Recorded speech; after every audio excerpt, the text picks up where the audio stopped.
Bonjour à tous et à toutes et bienvenue à ces actualités de Gay Globe Télé pour janvier 2008.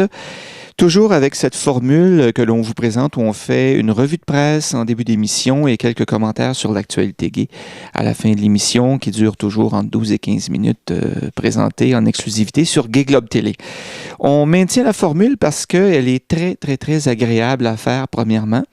Elle est facile et elle permet surtout d'être au fait de l'actualité de la communauté gay au moment presque où elle se produit, en vous présentant des images et en vous permettant de mieux comprendre les actualités, ce qui se passe, ce qui se dit aussi en notre nom, puisqu'on parle beaucoup dans la communauté gay.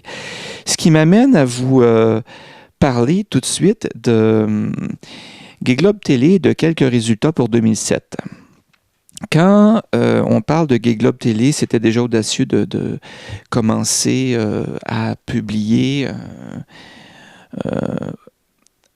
un média qui était électronique et qui faisait dans le domaine de la télévision pour la communauté gay. Bon, sauf que là, on voit en 2007 que vraiment les auditeurs sont là et que les émissions sont pertinentes et qu'elles intéressent en fait beaucoup de monde. Pour vous dire, j'ai retenu 3 statistiques intéressantes pour vous.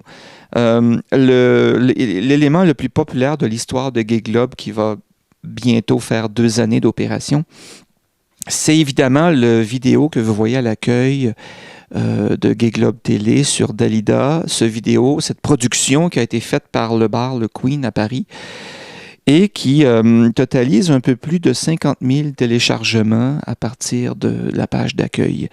C'est énorme. Alors, dans l'histoire, même depuis 98 que je suis dans les médias gays, Internet, entre autres, et on n'avait pas vu un taux de téléchargement en 2 mois aussi élevé que ça.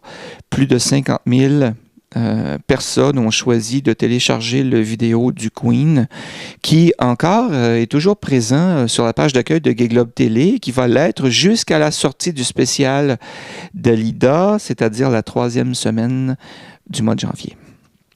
La publicité qui a le plus, je dirais, qui a été la plus populaire en 2007, c'est celle du Sona Back Boys de Québec. Ben oui, Sona Back Boys de Québec, qui aurait cru, il y a beaucoup de publicité sur Gay Globe Télé en début d'émission. Mais la pub qui est toujours la plus populaire et qui arrive toujours première dans les taux de circulation, les taux de fréquentation, c'est le Back Boys. Alors, c'est parce que probablement qu'on héberge le site web aussi, donc les gens ont un lien facile et vont voir, il y a plusieurs photos du sauna. En tout cas, on tient à le mentionner parce que c'est quand même un exploit d'avoir un sauna qui fonctionne bien au niveau publicitaire, mais qui fonctionne très bien aussi au niveau de la clientèle et de l'entretien.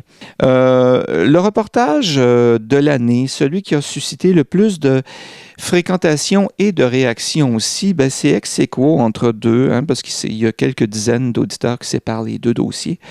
Le premier qui date de presque 1 an et demi, en fait, c'est celui qui concerne le Resto-Bar Le Look à Trois-Rivières, qui, bon mois, mal mois, mauvais mois, est toujours dans les 2-3 premiers reportages les plus populaires.